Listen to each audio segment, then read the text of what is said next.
오늘 성경 본문의 말씀은 사도행전 28장 마지막 본문의 이야기를 봅니다. 사도행전 28장 16절부터 끝까지 보겠습니다. 신약의 237조 16절부터 끝절까지. 사도행전 28장 16절, 바울이 로마에서 전도하다. 자, 이제 16절부터를 같이 합독하겠습니다. 신약의 237쪽에 있는 사도행전 28장 16절 합독합니다. 우리가 로마에 들어가니 바울에게는 자기를 지키는 한 군인과 함께 따로 있게 허락하더라. 사흘 후에 바울이 유대인 중 높은 사람들을 청하여 그들이 모인 후에 이르되, 형제여, 여러분 형제들아, 내가 이스라엘 백성이나 우리 조상의 관습을 배척한 일이 없는데 예루살렘에서 로마인의 손에 죄수로 내준 바 되었으니 로마인은 나를 신문하여 죽일 죄목이 없으므로 석방하려 하였으나 유대인들이 반대하기로 내가 마지못하여 가이사에게 상소하며 내 민족을 고발하라는 것이 아니니라.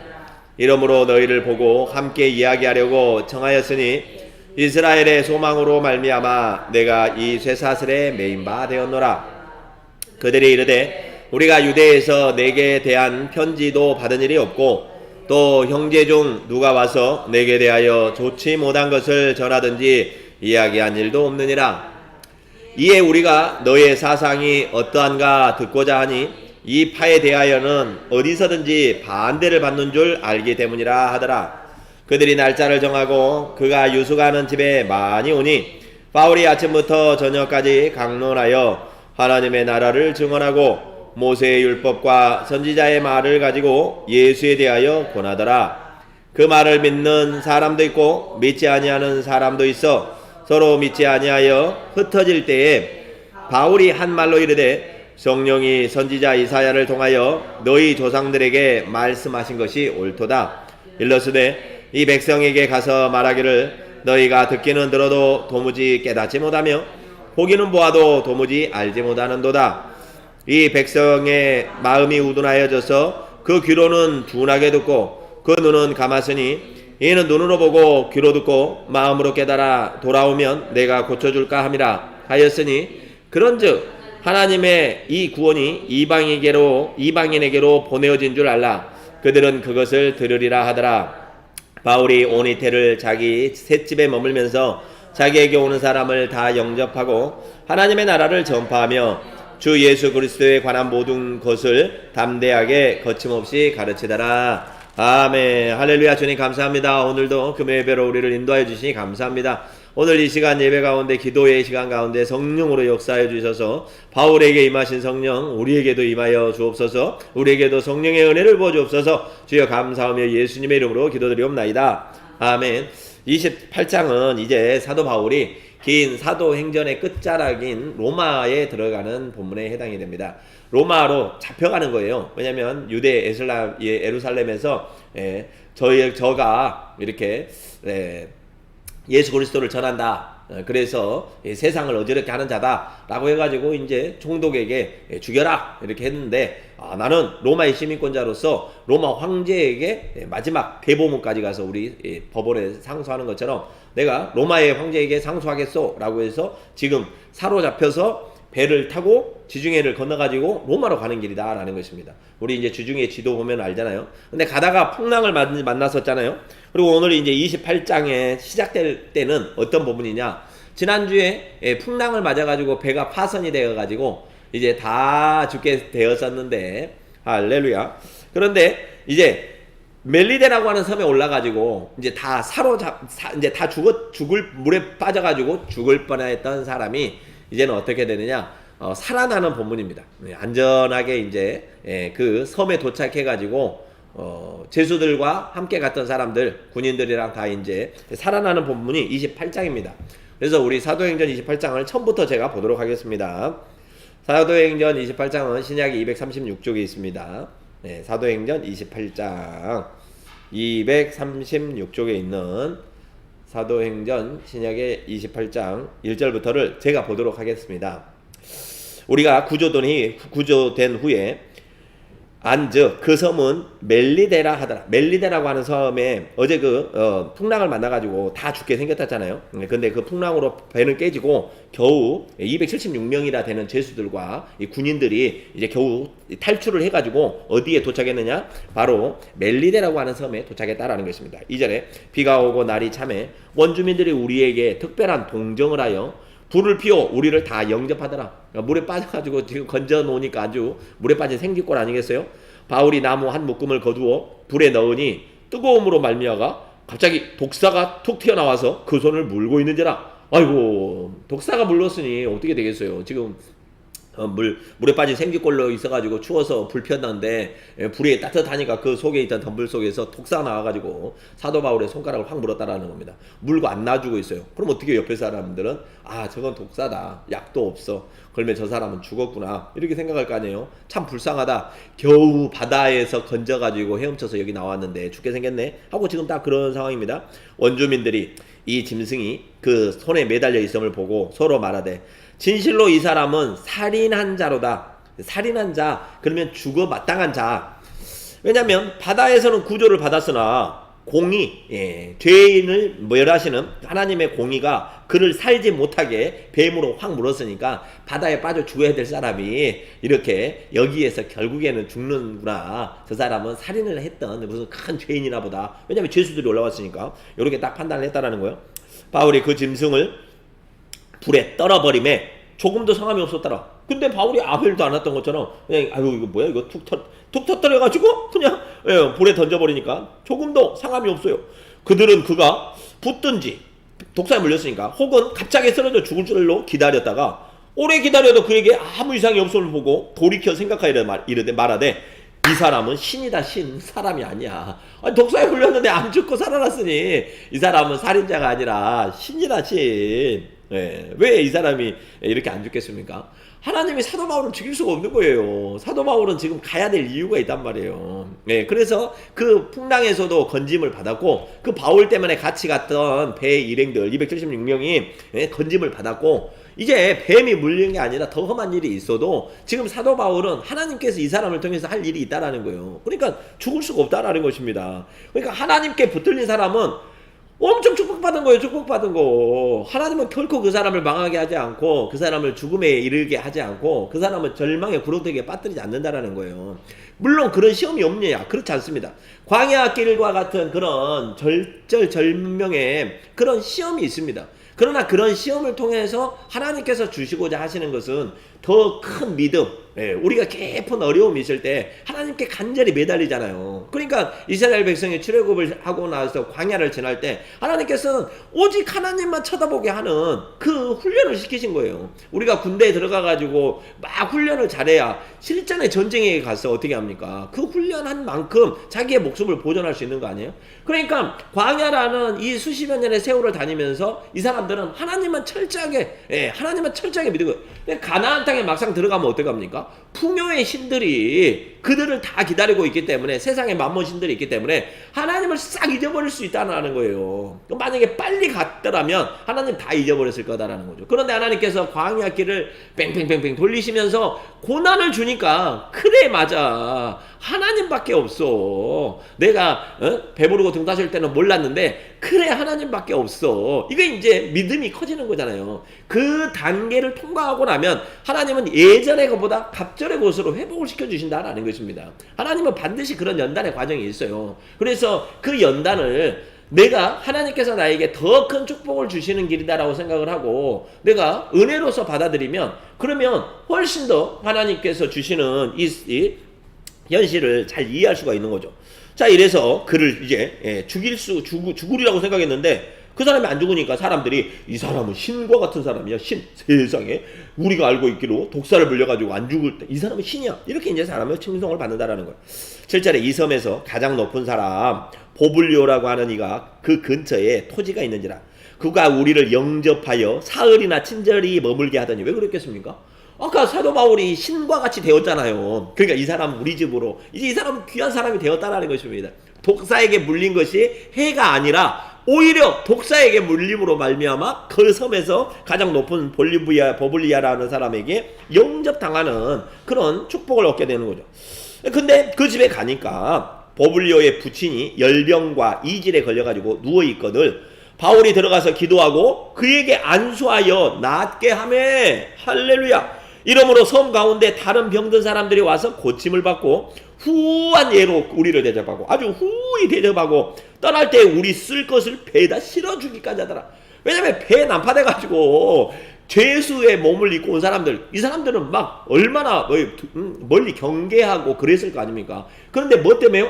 아까 그 독사 물린 사건으로 인해 가지고 여기 있는 모든 사람들이 아주 후히 대우를 받고, 또 마침 그 제일 높은 집에 가니까 아버지가 또 열병이 있어가지고 그 병을 쫓아내주니까 완전히 난파된 섬에 가가지고 완전히 대우를 받는 그런 역사가 일어났다라는 것입니다. 우리는 항상 그 다음을 생각해야 된다라는 거예요. 이제 쓸 것까지 다 챙긴 후에 이제 11절부터 석 달 후에 우리가 그 섬에서 겨울을 난 알렉산드리아 배를 타고 떠나니 그 배의 머리 장식은 디오스구로라.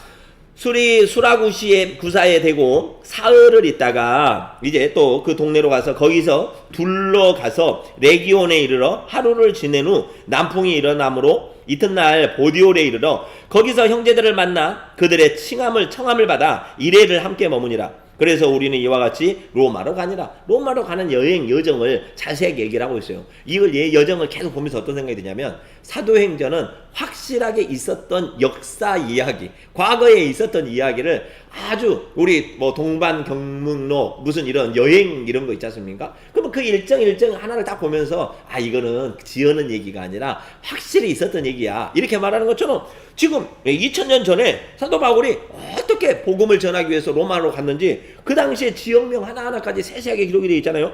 거기서 형제들을 만나 로마로 가니라. 15절에 그곳 형제들이 우리 소식을 듣고 아비오 광장과 트레이스 타베르네까지 맞으러 오니 바울이 그들을 보고 하나님께 감사하고 담대한 마음을 얻으니라. 우리가 로마에 들어가니 이제 우여곡절 끝에 곡절을 다 겪은 후에 로마에 들어가니 바울에게는 자기를 지키는 한 군인과 함께 따로 있게 허락하더라. 이제 군인이 이제 사도 바울을, 왜냐면 이 사람은 죄인 아닙니까? 그러니까 따로 딱 지키게 그 사람 군인을 한 명을 붙여줬다라는 거예요.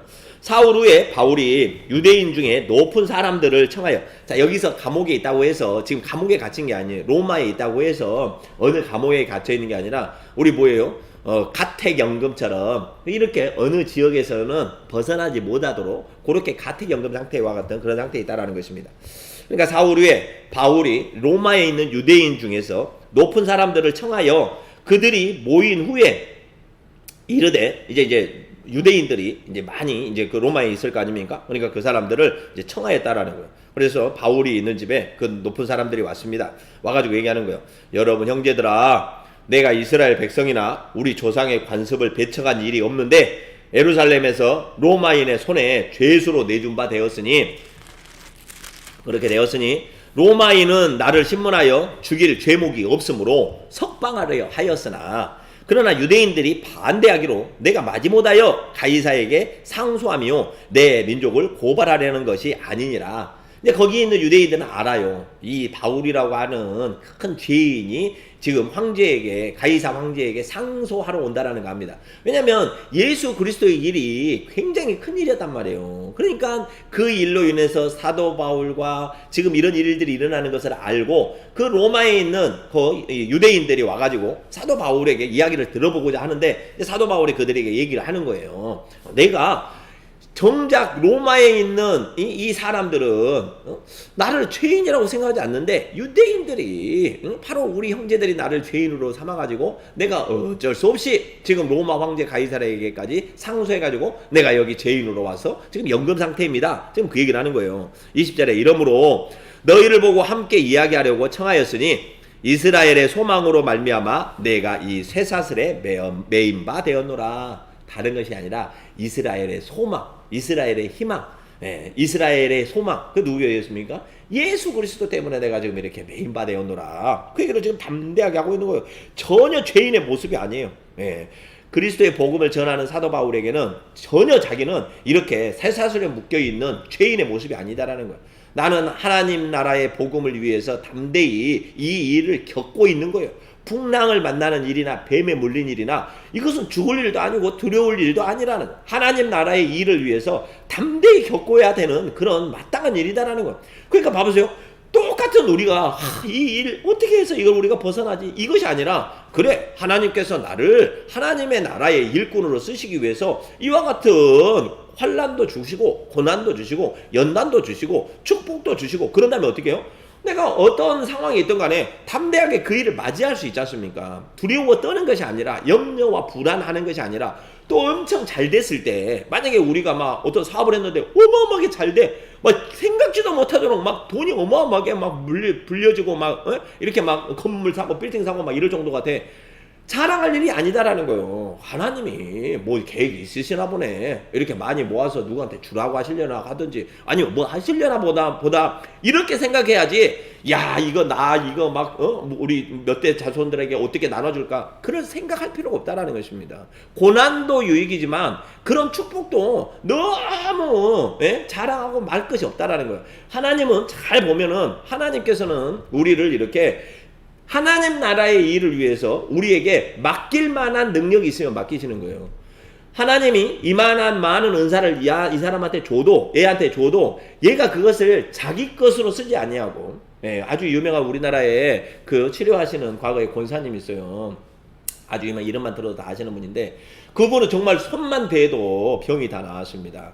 거기 그분이 기도원에 가면은 얼마나 병자들의 냄새가 많았는지 몰라요. 생각해보세요. 병이 낫는다고 하면 온갖 막 중증 병자들이 얼마나 많아요. 환자라고 하는 상태는 기본적으로 고름도 나고 씻지도 못하고 온갖 피도 나고 피고름에, 그러니까 그분들이 막 수백 명이 와서 있어봐.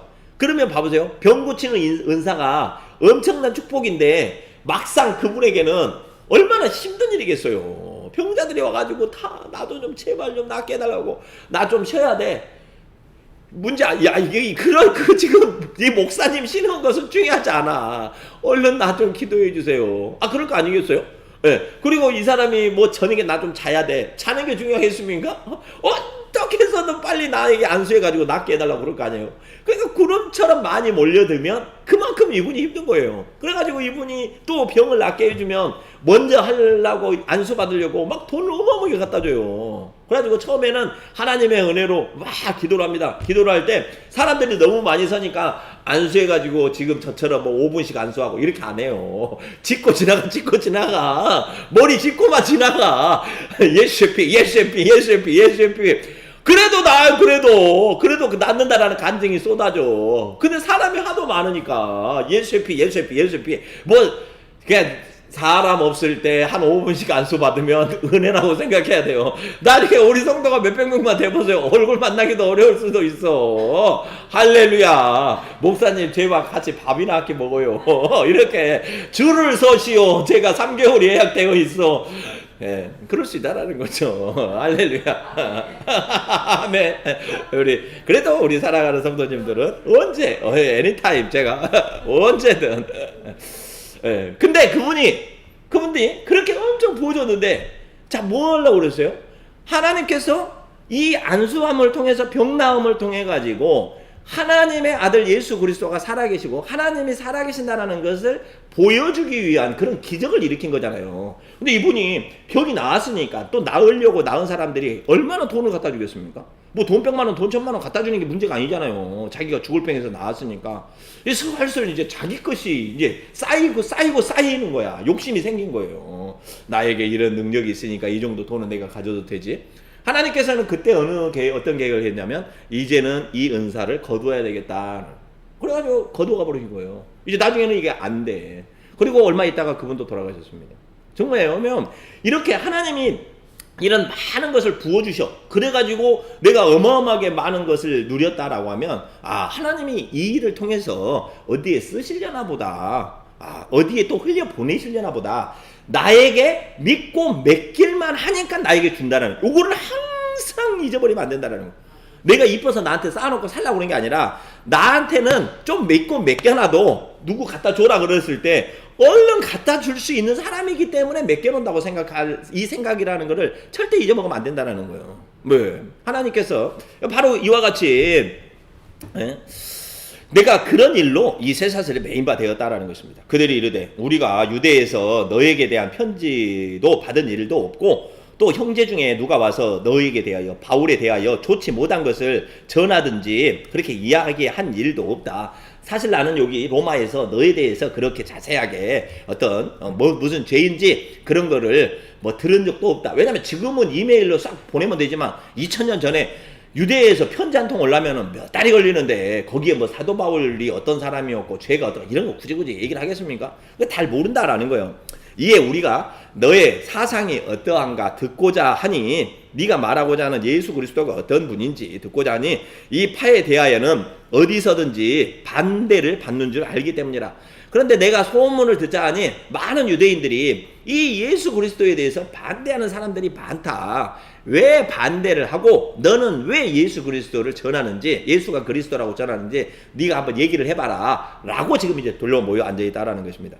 23절에 그들이 날짜를 정하고 그가 유숙하는 집에 많이 오니 바울이 아침부터 저녁까지 강론하여 하나님의 나라를 증언하고 모세의 율법과 선지자의 말을 가지고 예수에 대하여 권하더라. 사도 바울은 지금요 감옥에 가있던 잡혀갔던 목적이 있습니다. 그는 나는 예수 복음을 전하러 여기 로마에 왔지 여행도 온 것도 아니고 뭔 죄가 있어서 잡혀온 것도 아니야. 나는 예수가 그리스도라는 것을 로마 황제에게 전하고 지금 황제에게 가는 동안에 유대에 있는 사람들에게 유대인들에게 이것을 전한다라는 거예요. 사람은 목적을 잊어버리면 안 된다라는 거예요. 목적을 잊어버리면 안 돼요.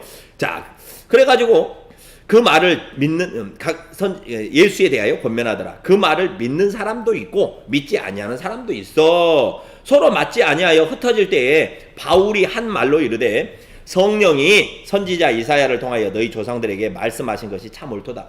사람들이 그 얘기를 듣고 믿는 사람도 있고 안 믿는 사람도 있다라는 거예요. 그러니까 담대히 복음을 전하라는 말이 믿든지 안 믿든지 믿을 사람 믿고 안 믿을 사람 안 믿는 거예요. 사장할 일이 아니라는 거예요. 아까 좀 전에 제가 아시는 목사님 한 분이 오셨는데 그분은 어떤 마음이냐, 지금 이제 목회를 하신 지 30년이 넘었어요. 그러니까 거의 한 60 가까이 되신 분인데 저한테 오셔가지고 목사 된 지 얼마나 됐습니까? 그래서 지금 한 이제 7년 됐습니다. 그랬더니 아이고 이제 한참이시네요. 그러면서 자기는 30년이 넘었는데 근데 자기가 자랑하려고 그런 게 아니라 제가 30년이 지났는데도 변치 않는 것이 한 가지 있습니다. 뭔가요?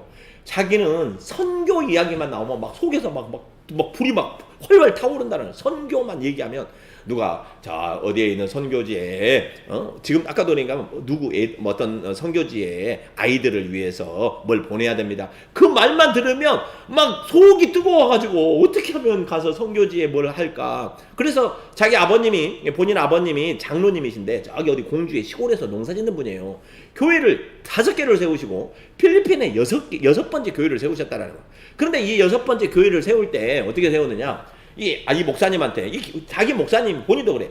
나 주머니에 10,000원짜리도 없어가지고 이렇게 항상 이렇게 돈이 없었는데 갑자기 필리핀에 있는 선교사님을 만났는데 교회를 지어야 되겠다. 그런 돈이 꽤 들어간다. 그런데 갑자기 자기한테 하나님께서 돈을 줘라. 돈이 없는데요. 그랬다. 일단 준다고 얘기해라. 그래가지고 이야기하다가 선교사님 제가 그러면 다른 것은 없고 더는 못 드리고 덜는 못 드리고 하나님이 2천만 원을 헌금하라고 하시니까 2천만 원 드리겠습니다. 딱 약속을 한 거예요. 2천만 원을 더 드릴 수도 없고 하나님이 2천만 원을 드리라고 해서 내가 드릴 거니까 교회를 하나 잘 지으세요. 그분은 얼마나 할렐루야 하고 갔겠습니까? 근데 정작 이분은 돈이 없어. 없는데 하나님이 막 마음에 불을 주셔가지고 2천만 원 얘가 덜렁 해놓은 거야. 그랬는데 결국에는 그것도 코로나 시작하기 전입니다. 그래서 결국에는 이제 어떻게 됐느냐, 그분이 어떻게 다 해서 2천만 원을 드린 거예요. 아까 말했던 아버지한테 가서 얘기를 하고 아버지도 그러면은 좋다 해가지고 해서 2천만 원을 드렸는데 딱 지내고 이제 교회를 딱 해서 사진을 막 보여주시더라고요. 근데 그분이 하는 얘기가 하나님께서 나에게 이렇게 선교에 대한 막 불을 넣어주시면 막 없는 돈도 생기고 어떻게 해서는 하게 된다라는 거예요. 예, 없는 돈을 어떻게 가지고 가겠습니까? 자기가 주머니에 10,000원도 없는데. 그런데 없는데 하게 되면 어떻게 하나님이 만들어서 길을 여신다라는 거예요. 그러면서 자기는 그게 신기하다라는 거예요. 예, 하나님이 나한테 마음을 주시면 하나님은 계획이 있으시다라는 거예요. 그래서 마음을 줄 때 나의 세상적으로 판단하지 말고 마음이 있을 때 아멘하고 일단은 순종을 해보라라는 거예요. 예. 하나님은 반드시 그 일에 성령으로 감동 주시는 거에 책임을 지시는 분이지 던져놓고 나 몰라 이러지 않는다라는 거예요. 자기의 30년 신앙 인생이 그랬다라는 거예요. 목회 인생이. 예. 그러니까 지금도 나는 이제 은퇴하고 이런 것이 아니라 야 어떻게 하면은 그래서 자기 아버님은 본인 아버님이 85세신데 예. 그 뭐죠? 사회복지 어머니들 이렇게 요양보호사 그 자격증을 따셨다는 거야. 요양보호사 자격증을. 아니 아버지 농사 짓는 아버지가 85세 이제는 쉬셔야 되는데 그걸 왜 따셨어요? 야 내가 뭘 쉬기는 뭘 쉬냐 이거 해가지고 엄마도 이렇게 간병하고 그러면 정부에서 돈도 나온다고 하니까 그 돈 해가지고 선교해야지. 할렐루야. 85세가 되셨는데 그래서 그 아버지를 보면 자기가 나보다 더 대단한 선교의 마음이 있으시다라는 거예요. 즉 뭐냐면 자 오늘 사도 바울도 마찬가지입니다. 마음에 성령을 주셔가지고 내 안에 성령의 불이 활활 타오르니까 뭐 독사가 물리든 뭐 앞에서 나를 잡아 죽이러 오든 그것이 중요하지 않다라는 것입니다. 나는 내가 할 일을 전한다라는 것. 그러면서 26절에 이 백성에게 가서 말하기를 너희가 듣기는 들어도 도무지 깨닫지 못하며 보기는 보아도 도무지 알지 못하는도다. 이 백성들의 마음이 우둔하여져서 그 귀로는 둔하게 듣고 그 눈은 감았으니 이는 눈으로 보고 귀로 듣고 마음으로 깨달아 돌아오면 내가 고쳐줄까 함이라 하였으니 그런즉 하나님의 이 구원이 이방인에게로 보내어진 줄 알라. 그들은 그것을 들으라. 지금 뭔 얘기냐면 야 너희들은 참 내가 여기까지 와서 말하는데 아까 그래 안 들은 사람이 있다고 그랬잖아요. 안 들은 사람들한테 얘기를 하는 거예요. 선지자 이사야가 말했다고. 너희가 듣기는 들어도 안 듣고 보기는 보아도 안 듣고 그래서 너희를 하나님께서 내버려 제껴두시고 이방인들에게 복음을 전하게 하셨던 이사야의 말이 딱 맞구나. 내가 로마에까지 와서 예수 복음을 전하는데 유대인들이 듣는 사람은 듣지만 안 듣는 사람 안 듣고 갔다고 그랬잖아요. 그러니까 자기는 뭐예요? 아 너희는 듣든지 안 듣든지 이방인에게 복음을 전하라는 하나님의 뜻이 나를 통해서 이루어지겠구나. 그래 어떻게 해요? 담대히 로마 황제 과이사 앞에 가서 그 사람은 이방인의 높은 사람 아닙니까? 가서 담대히 복음을 전한다라는 거예요. 나는 이것을 위해서 왔다라는 것입니다. 30절에 바울이 온 이태 2년을 자기 셋집에 머물면서 자기에게 오는 사람을 다 영접하고 하나님의 나라를 전파하며 주 예수 그리스도에 관한 모든 것을 담대하게 거침없이 가르치더라. 거침없이 나는 참 은혜로 거침없이 이거 말하면 이 사람 이거 괜히 그게 아니라 거침없이 아니 하나님이 마음 주시면 거침없이. 근데 그분이 아까 왔어도 그런 뜨거운 열정 거침없이 그렇구나. 하나님께서는 우리에게 사람을 보내십니다. 오늘도 저에게 목사님이 두 분이 오신다고 그랬어요. 한 분은 아침에 일찍이 전화해가지고 이쪽에 오시면서 시간 나면 들린다고 했고 아까 나중에 오신 분은 말도 없이 갑자기 오후 한 5시쯤 돼서 지금 좀 찾아봐도 될까요? 해가지고 갑자기 오신 분이에요. 사람은요 하나님은 갑자기 사람을 만나기도 하고 갑자기 길을 여시기도 한다는 것입니다. 영안이 있어가지고 내가 하나님께서 이게 보내주는 사람이라고 한다면 이게 우리의 논리적인 계산을 하지 말고 이 사람과 나를 통해서 하나님이 무슨 일을 하실까 항상 우리는 이걸 쳐다봐야 된다는 거예요. 하나님의 뜻은 무엇일까? 하나님의 계획은 무엇일까? 하나님이 왜 이 상황을 만드셨을까? 하나님이 왜 이 말씀을 듣게 하실까? 그랬을 때 우리가 길이 열리고 순종하여 축복의 길로 갈 수 있다라는 것입니다.